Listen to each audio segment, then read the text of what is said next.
Assalamualaikum warahmatullahi wabarakatuh. Salam sehat, salam sejahtera untuk kita semua. Baiklah, pada kesempatan kali ini kita masuk pertemuan 2 ya untuk mata kuliah Matematika Optimasi.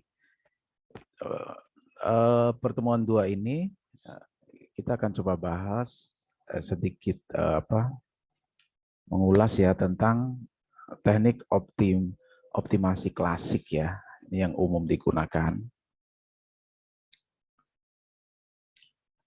Pengantar saja dulu, jadi seperti yang sudah pernah disinggung di awal, optimasi itu adalah usaha untuk memperoleh suatu solusi terbaik ya di antara banyak solusi yang ada dengan melihat persyaratan yang diberikan.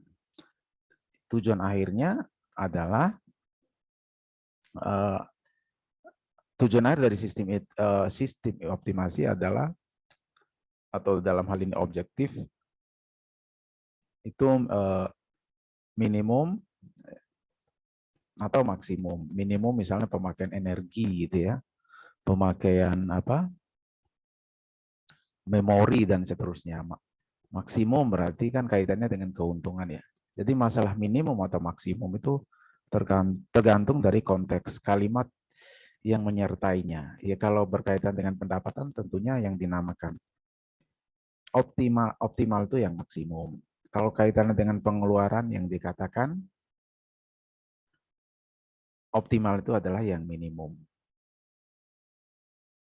Nah, kedua permasalahan tersebut itu kita sebut dengan fungsi objektif ya. Ini sekedar ilustrasi saja. Jadi misalnya ini fungsi objektifnya, ini terlihat di sini adalah minimal ya. Kurva seperti ini adalah solusi masalah minimal. Tapi kalau kurva terbalik seperti ini berarti dia solusi maksimum. Karena dia nilai maksimumnya ada di puncak ini ya.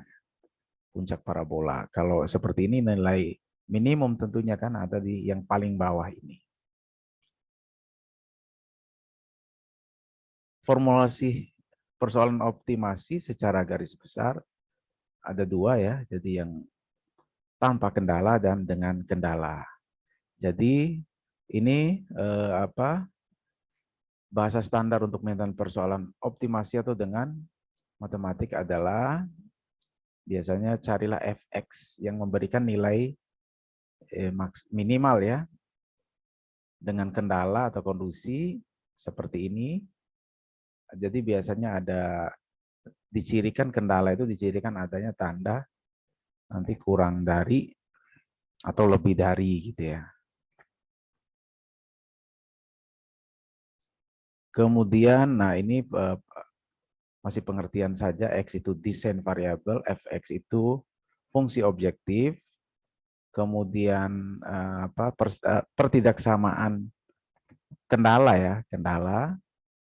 Kemudian kadang kendala juga bisa berbentuk persamaan ya, bisa berbentuk persamaan.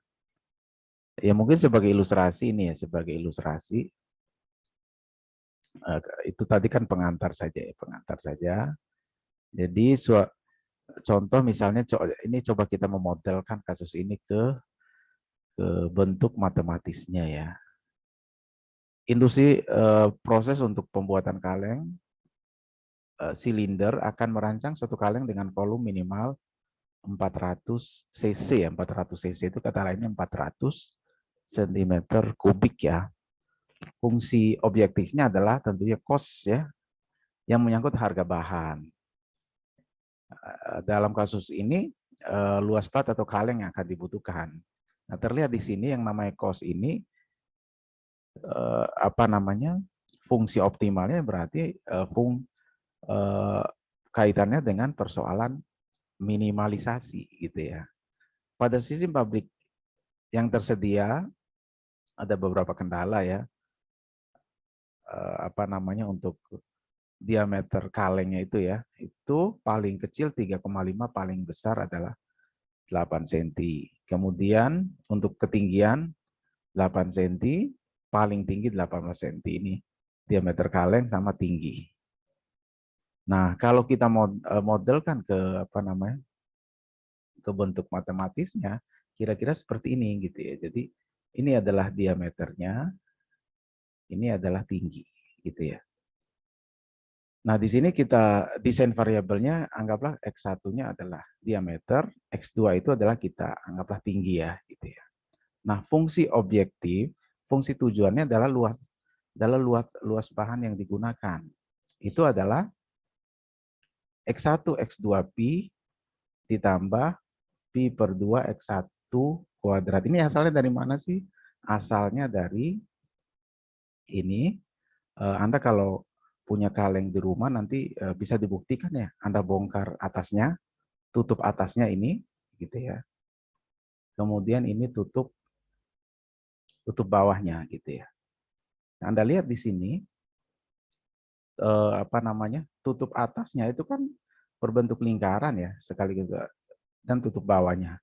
Kita tahu luas lingkaran adalah kalau dikaitkan dengan diameter itu luasnya adalah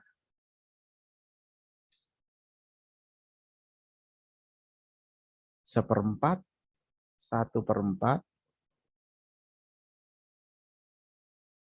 pi ya, pi d kuadrat ya. Bisa dibuktikan nanti ya. Karena biasanya kita menggunakan R ya. Misalnya luasnya kan pi r kuadrat gitu ya.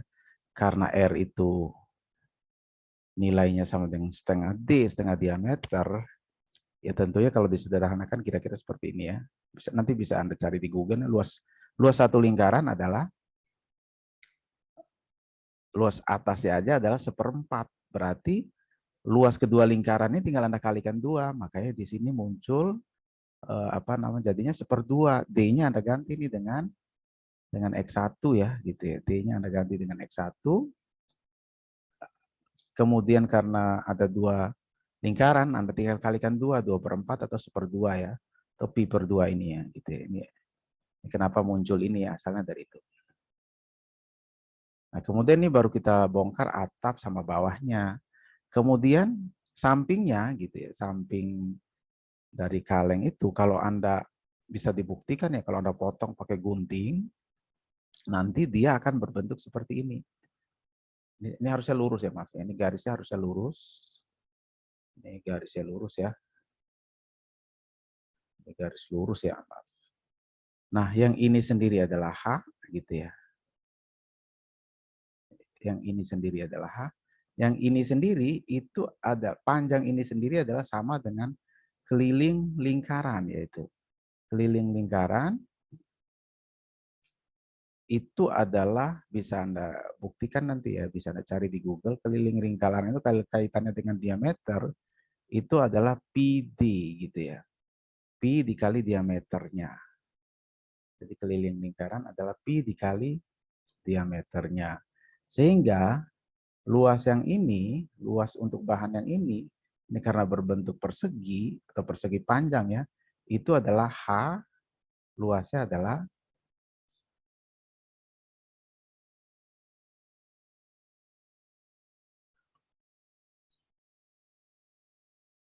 yang ini luas panjang gitu ya, pi dikali D dikali, maaf ini D ya, pi dikali D dikalikan dengan H. D-nya X1, nah ganti ini X1 gitu ya. X1, H-nya adalah X2, sehingga ketemulah hasilnya ini gitu ya. X1, X2, pi. Itu kenapa fungsi tujuannya seperti itu ya. Fungsi kendalanya adalah volumenya harus lebih besar sama dengan 400 gitu ya. Berarti apa? Volume, kita tahu bahwa volume ini, volume tabung atau silinder itu adalah luas alas kali tinggi. Gitu ya. Luas alasnya 1/4 pi d kuadrat dikali tinggi ya. Kali tingginya kan H. Jadi 1/4 pi d kuadrat. Luas alasnya ini ya. Nah, yang ini nih 1/4 pi d, ada D-nya Anda ganti X1 ya. Kali H Anda ganti dengan X2, nanti hasilnya seperti ini kan. Angka-angka ini diperoleh dari itu ya. Lebih besar sama dengan 400. Kemudian kendalanya didapat dari persoalan ya. Kendala apa? Tinggi, diameter sama tinggi. Kemudian Anda lihat di sini kalau ini kita perjelas lagi. Jadi dalam formulasi standar fungsi kendala adalah ini ya, gitu ya. Fungsi kendala 1, fungsi kendala 2 tadi yang X1 kurang sama dengan 8 cm. Anggap apa? Kendala yang berikutnya X1-nya itu lebih besar sama dengan 3,5, itu diambil dari ini ya. Diambil dari yang ini ya. Begitu halnya yang kendala yang berikutnya kurang sama dengan 18 dan X2 lebih besar sama dengan 8. Jadi paling tidak kita bisa memodelkan kasus tadi gitu ya. Ini target kita memodelkan dulu ya. Jadi fungsi tujuan sama fungsi kendala. Kemudian ada juga dia menggunakan turunan ya atau diferensial ya. Nah, optimasi pada metode umum mencari nilai maksimum atau minimum dari suatu fungsi yang kontinu ya. Kontinu untuk menyelesaikan permasalahan adalah dengan kalkulus diferensial. Ini saya langsung, jadi ini poinnya saja sebenarnya. Jadi nanti apa namanya, ada 4 kriteria kaitannya dengan nilai ekstrim ya. Nilai ekstrim itu nilai maksimum atau nilai minimum ya, gitu ya. Jadi nilai maksimum atau minimum. Jadi nanti ada istilah solusi minimum relatif, ada yang relatif, ada yang global. Kalau relatif itu berarti di daerah tertentu, di kurva tertentu saja. Kalau global itu secara umum. Mungkin lebih jelasnya mungkin kalau digambarkan seperti kurva seperti ini ya, gitu. Kalau seperti kurva seperti ini, jadi ada kurva seperti ini naik turun seperti ini. Nah, maksimum global itu berarti yang paling tinggi ya, puncak yang paling tinggi kan ada di sini. Nah, makanya dia namanya maksimum global. Minimum globalnya yang paling rendah di mana? Berarti dia di sini nih, gitu ya. Itu global minimum atau minimum global dan maksimum global. Ada lagi yang lokal gitu ya. Jadi ini tuh, nah yang ini dia sifatnya lokal. Maksimum lokal, yang ini juga maksimum lokal. Kemudian yang minimum lokal, nah ini minimum lokal, ini juga adalah minimum lokal, gitu ya. Itu beda seperti itu ya. Nah, nanti ada 2 syarat sebenarnya yang dibutuhkan, ada syarat perlu, ada syarat cukup. Poinnya aja syarat perlu itu intinya adalah ini ya, turunan pertama sama dengan 0. Kemudian nanti ada yang syarat cukup ya, nanti sebenarnya kaitannya dengan turunan keduanya itu kalau dia lebih dari 0, turunan keduanya lebih dari 0 setelah X itu kita masukkan ke turunan kedua tentunya ya, itu dia solusi minimum. Tapi kalau dia ternyata titik ekstrimnya yang X ini dimasukkan ke turunan kedua, kalau nilainya kurang dari 0 berarti bisa kita simpulkan itu adalah solusi maksimum di X ini tentunya ya. Tapi kalau setelah kita masukkan sama dengan 0 nanti ya, itu dia bukan solusi. Sebagai contoh, misalnya ada kasus seperti ini, tentukan solusi maksimum atau minimum dari fungsi ini. 12x pangkat 5 min 45, x pangkat 4 plus 10, x pangkat 3 plus 5. Nah, ini kita selesaikan. Tadi ada syarat perlu. Ada syarat perlu berarti kan turunan pertamanya nih. Kita buat sama dengan 0. Turunan pertama dari ini bisa dibuktikan ya. Nanti 5 ini Anda turunkan, dia pangkatnya jadi 4 ya. 5 kali 12 nanti 60 ya. 60 bisa dibuktikan nanti hasilnya adalah 60 X pangkat 4. Kalau turun kan sudah pernah belajar ya waktu apa? Paling nggak waktu SMA gitu ya. Ini 60 X pangkat 4 min 180 X pangkat 3, pangkatnya turun ya. 180 itu dari ini 4 kali 45 ya. 45 kali 4 X pangkat 3, 40 kali 3 120 X kuadrat 5 kalau diturunkan jadi 0. Sehingga ini kalau difaktorkan itu hasilnya adalah kira-kira seperti ini ya.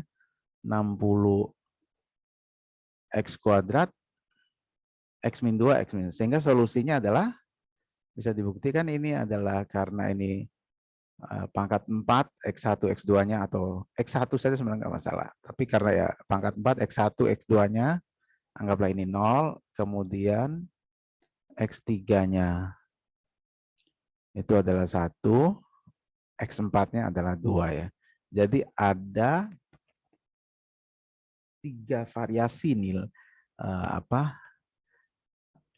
nilai X yang memenuhi titik ekstrim gitu ya, memenuhi titik ekstrim. Nah, untuk mengujinya itu kita menggunakan turunan kedua untuk melihat titik maksimum atau minimum dari nilai tersebut, digunakan syarat cukup ya, menggunakan turunan kedua. Ini kita turunkan lagi nih. Hasilnya seperti ini ya, gitu ya. 240 X pangkat 3, 540 X kuadrat, plus 240 X dengan cara yang sama ya. Kemudian nilai-nilai ini kita masukkan ke sini. Nah, kita masukkan, ternyata yang ketika nilainya 0, hasilnya 0. Gitu ya. Ketika dia nilainya 1, kita masukkan ke sini. Gitu ya. Ternyata hasilnya min 60. Karena nilainya negatif berdasarkan tadi syarat